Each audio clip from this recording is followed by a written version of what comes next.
Hello. It's really nice to be able to come talk to you tonight. And I'm not really a witty speaker, so I hope you'll forgive me, and I tend to talk seriously about what little I talk about. The Consumers Council of Canada is Canada's fact-based consumer organization. It's non-profit and volunteer member controlled.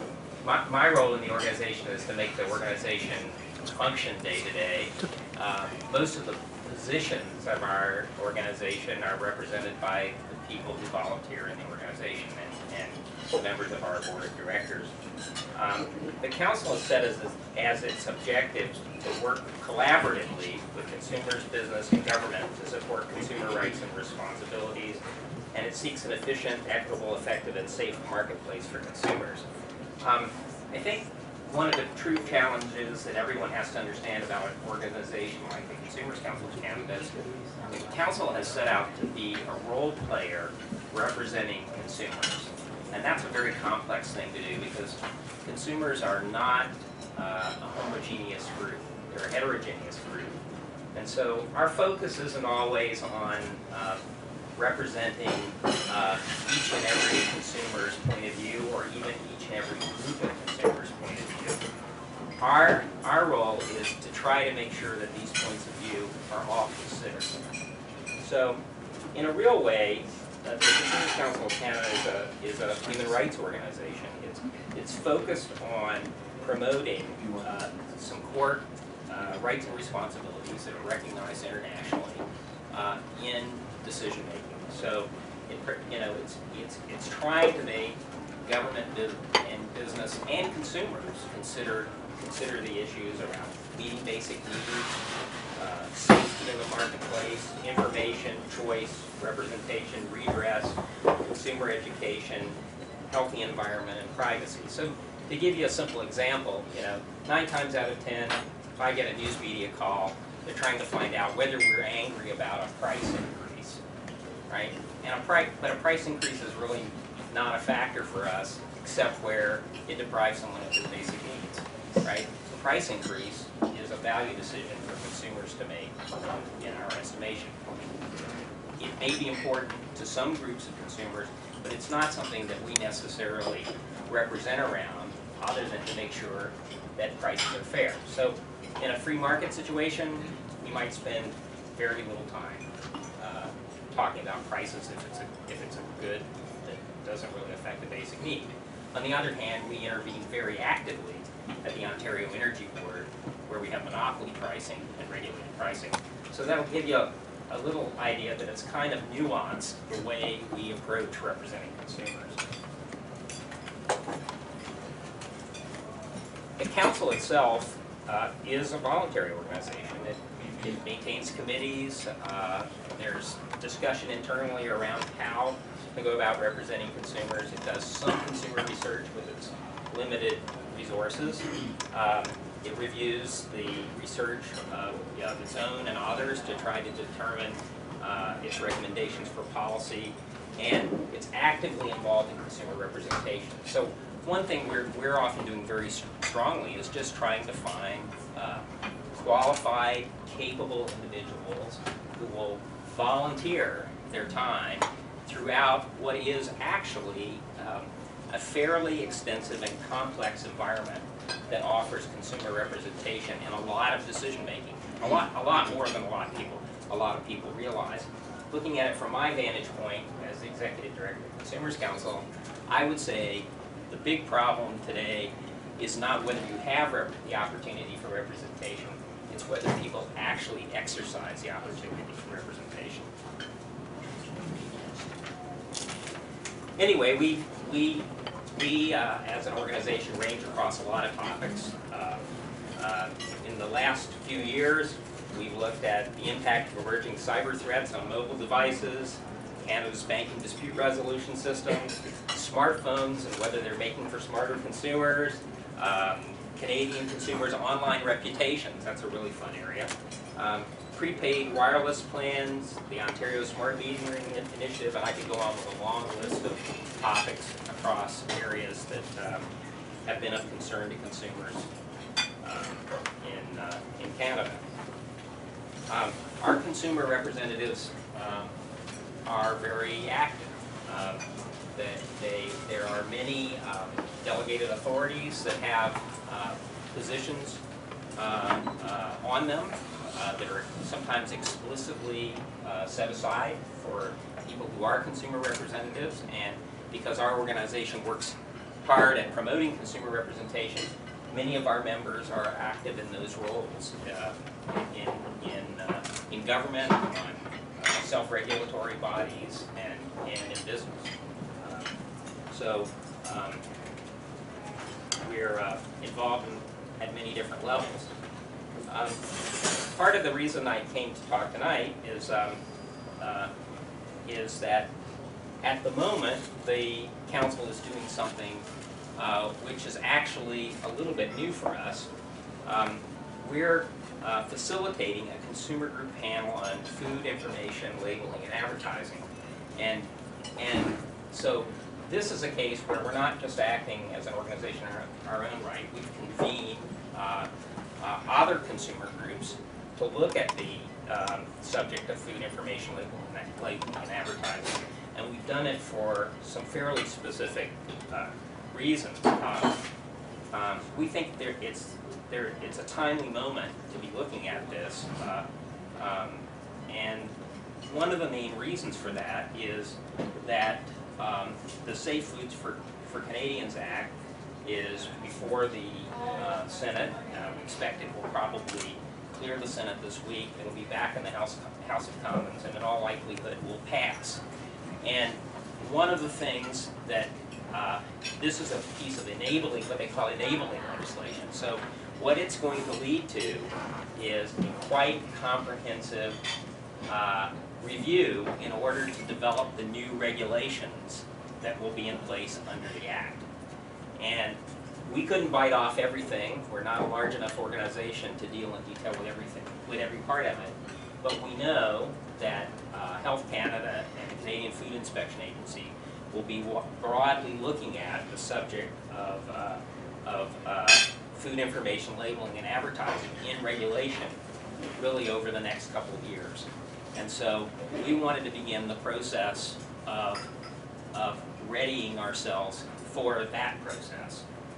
I think what a lot of people don't realize is, they certainly people who are more experienced with legislative processes, this will be no surprise to them, but lots of people don't realize that the making of law really only starts with the passing of a piece of legislation, and that really an awful lot is done in the regulatory process and really implemented by the minister on the recommendation of his administration or his bureaucracy. And one of this is really where things get thorny. And I'll have to say, as someone involved with what is really one of Canada's major consumer organizations, I mean, ourselves and 3 other organizations in terms of general consumer representation dominate the agenda, 2 groups from Quebec and the Public Interest Advocacy Center and ourselves. And yet, I can say to you in all honesty, because of what has been a declining level of public engagement in consumer issues, and because of some pretty significant changes that happened quite a long time ago in the 1990s around funding advocacy and what have you, the consumer representation in Canada is very weak. In fact, about 2 years back, I myself worked on a report that was funded by Office of Consumer Affairs Industry Canada through the very small contribution program the federal government provides for independent consumer research by consumers. And what I actually looked at was the ability of consumer groups to participate in what's called regulatory impact analysis. There's been a major change in really how much of regulation happens, and in every regulatory process there is supposed to be what's called a consumer impact analysis step. And there's really a fundamental problem that compared to every other major industrialized country, Canada really lags in the resources for consumer organizations to participate in that process. So the result is that, you know, a huge part of the agenda of setting regulation is very seldom involves consumers unless or until there's a point where things kind of explode because there's a problem or an unanticipated consequence to the regulation. And it would just be my observation that that's not always the best things for the economy, much less for consumers. So that's the situation we're in, and it's really interesting because there is such a big focus, you know, on solving the Canadian productivity problem, and yet there's so little focus on the idea that consumer representation in the economy is one of the things that actually does tend to drive productivity and efficiency and what have you. So I could talk at greater length about what we're trying to do with our food information panel. There are new things that we think there will be opportunities to look at as the regulations are reviewed. And there are a lot of new opportunities presented by the time. So for anyone who may be familiar with the world of product labeling that's in this room, product labeling is an extremely complex subject. Almost everybody thinks a lot that, you know, there are a whole host of problems that people think can be solved by product labeling, and some of them can be helped maybe a little bit. But there's a lot of opportunity today in new systems of information to go beyond the label, and there are a lot of consumers who have very special needs that are not being met by the label. So we are very interested to look at not only what the opportunities to improve classic labeling, but we're also interested in learning more about what we can do to go beyond the label, and also looking backwards through the supply of food information, because there's greater and greater concern among consumers about what I guess could be fairly called supply chain information, right? And in the past, there wasn't any question that a lot of the supply chain information was not going to be easily or efficiently offered to the consumer as part of their decision making, if that should be information that's of interest to them. Today, that's a much more feasible thing to do. In fact, a lot of times, the information is even organized and available. It's just not presented in a form that consumers could use. So that's another area that we're hoping to look at, so that as the regulations around labeling are dealt with, that we'll be able to have something knowledgeable to say about it.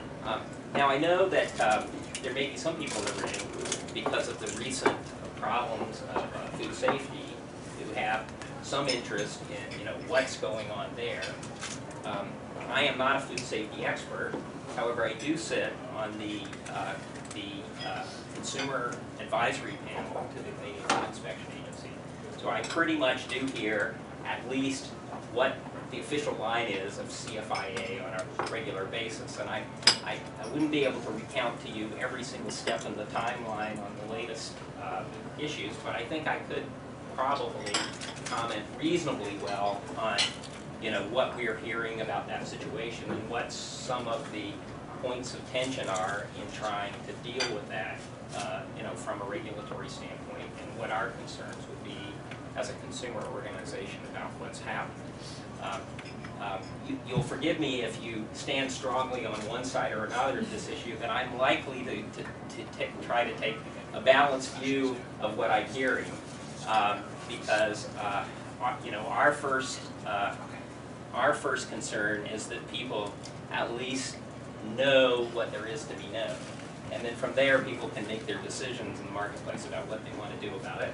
And certainly from our standpoint, we are going to be strongly interested in what the final reckoning of the facts are in the situation to the extent that the public gets to, in terms of thinking about, what do these food scares mean for, what needs to happen in food processing to improve food safety. So I think that would be, my main purpose tonight was to try to make you aware of the organization, make you aware that we are trying to work with, some serious issues, serious consumer issues in general, and that in particular that there are some aspects of the food system we're interested in right now. I also try as much as I can to welcome people to consider joining our organization. I will also warn you, our organization is choosy. So unlike some organizations that run broad-based membership, and the more members the better, the Consumers Council of Canada doesn't do that. It has a number of ways to participate where anyone can participate.